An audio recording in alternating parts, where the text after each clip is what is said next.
Hello Gemini, welcome to April 2016. This is Gwendolyn. Welcome back to the channel, or for those of you who are new, welcome to the channel. This is going to be a video on a Tarotscope for Gemini for April 2016. So I'm just going to shuffle and see what's coming up for you in April, Gemini. Alright, looks like it's interesting. You've got both World and Nine of Coins at the beginning of the month, which are both very prosperous cards, but they're both in the reverse position. So what that says to me is that there is great freedom and wealth available to you, Gemini, in the beginning of April, but I question whether or not you are seeing it or whether you're open to it, or in what ways are you resisting or just like not even believing in it. Nine of Coins is a card of luxury. You can see it's even a purple card, which is usually a symbol for royalty. And she's got, you know, a necklace that's full of coins here, full of gold. She's eating grapes. She's got like jewels in her turban. She's got the falcon, which represents, you know, it's a symbol of sport and wealth for certain cultures. So it's a card of, usually Nine of Coins means having luxury from being self-disciplined and having worked for yourself and earning enough money to have surplus and enjoying the spoils and riches of having had that self-discipline and putting yourself in a good spot. The fact that it's in the reverse position says, you know, have you been dipping into your savings? Do you not believe that you're capable of bringing wealth to yourself? Do you have any doubts or fears about being able to provide for yourself in a way that you can enjoy sort of like the lap of luxury?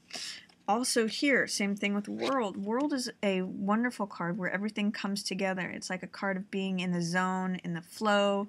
You can see she's also surrounded by this purple fabric here, and she's free and dancing in the middle of the universe.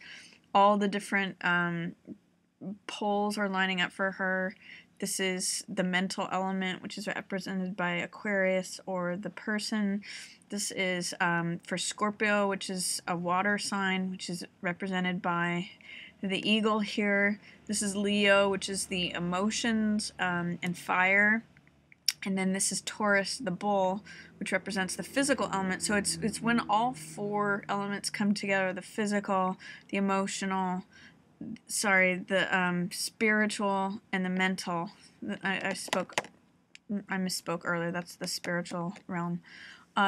So it's like being in the zone, in the flow.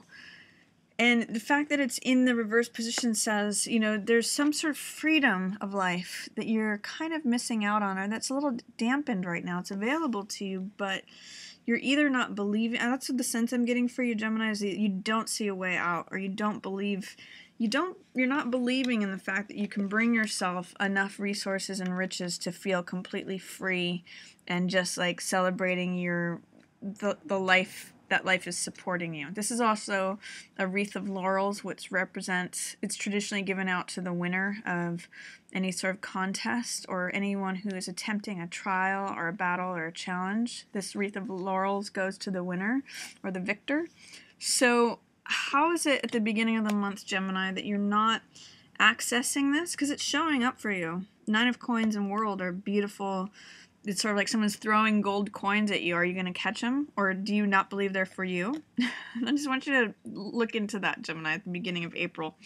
I also see that you may be initially having a hard time making a decision on something. This is Two of Swords, which represents dilemma or stasis, stagnancy. You can see in this card that she's kind of checked out, basically. She's having a hard time deciding between this sword or this sword. Usually each of those represent one idea. And so because she can't decide, she's just blindfolded herself and is immobile and stagnant, you know, on the way to just being non-active. So this card, the way out of this is to take action. This is a fire card, 8 of Wands, so 8 of fire, and this is things happening very rapidly. This is things 80 to 90% lined up. It's like when water is boiling or is about to boil but hasn't boiled yet. And often this card can represent some sort of news or information that is coming to you. So this may be like the last piece of information or the last puzzle piece that you need to unlock whatever dilemma or struggle that you're having, indecision, stasis, stagnancy, feeling checked out, not taking action.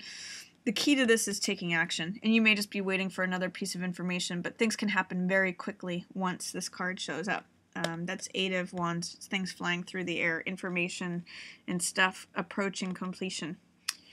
In the middle of the month, something is coming to an end in terms of how you think about things. You may have lost a little bit of innocence regarding something.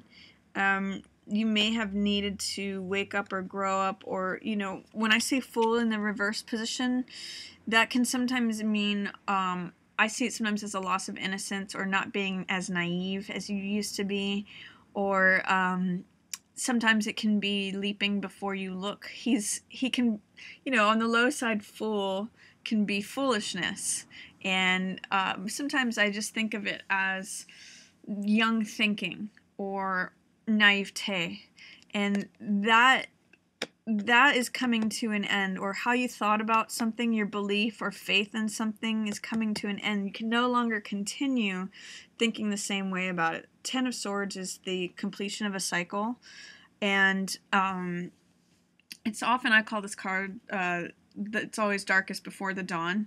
Sometimes this card's also considered bottoming out, but swords represent the mental element. Swords represent thoughts, ideas.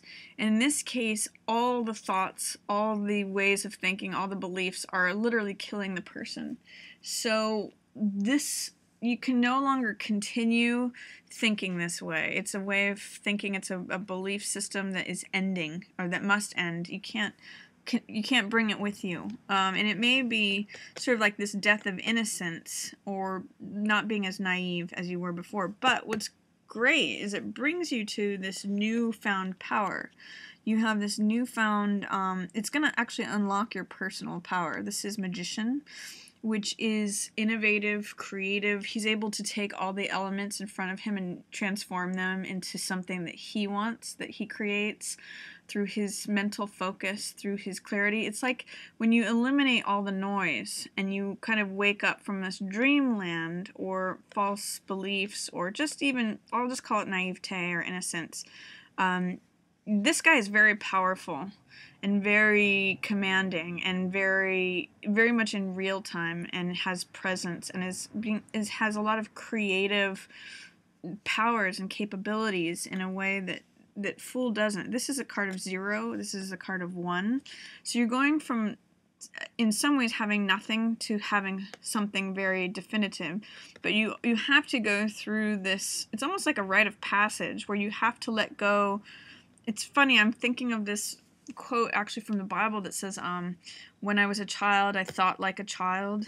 And it's almost like a loss of innocence, a little bit of growing up here. In the middle of the month, you might be disheartened by something, but if you are able to let that go, you become this strong, powerful person, and also very productive. 8 of Coins, you know, means that you're creating money. It's a card of putting your nose to the grindstone and cranking out product or money or creation. Sometimes it's an artist card, and they're just like producing multiple works of art. Can be a very inspired card, but it also generates money. So, you know, if you can pass, this is almost like a portal here. If you can pass through this and leave the old, I won't say foolish, but maybe I'll say young, naive, innocent, inexperienced part of yourself behind, you become this powerful person who's able to create quite a bit. And then Gemini too, towards the end of the month, you're going to be surrounded. Both of these cards, 3 of Cups and 9 of Cups, are cards of feeling full emotionally. This is a card of satisfaction, feeling full, feeling like satiated, feeling satisfied.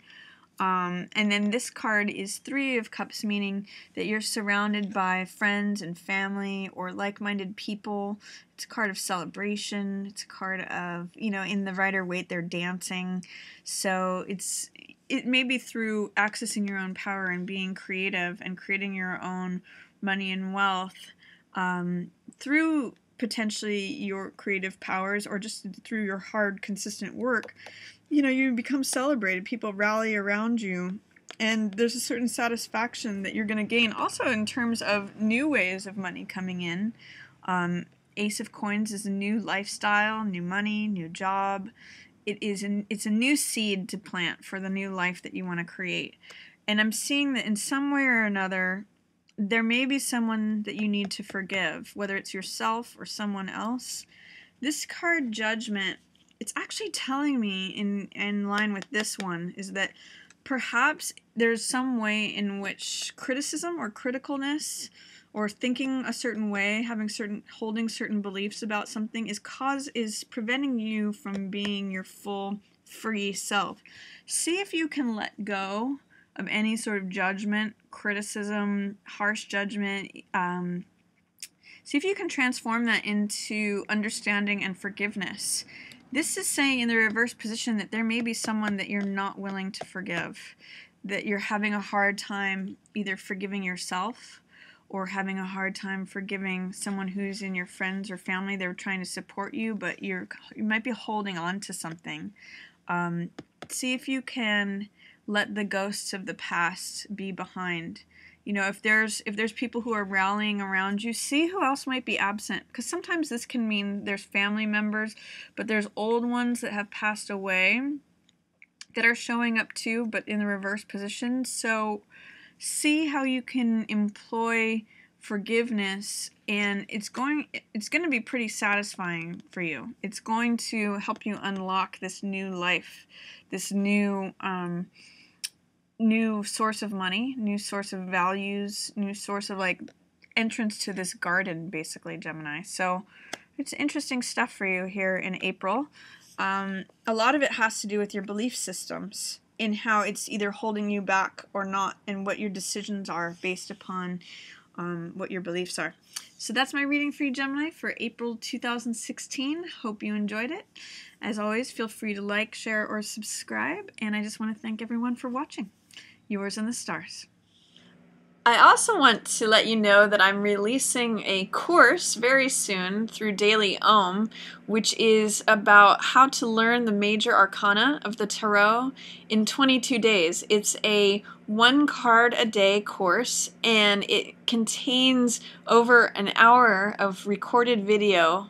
I have little videos for each card that describe its archetypal information for each card, what it means in the upright position as well as the reverse position, and different astrological correspondences as well as mythological correspondences. So if you're interested in checking that out, you can just go ahead and click on the little info box there. I'll have a link to where you can learn more about that. It's not released yet, but it's coming up very soon here in spring 2016. If you enjoyed the reading, feel free to check out my readings for the other signs, and also feel free to share on any platform, like, and subscribe. Thank you so much for watching. Yours in the stars.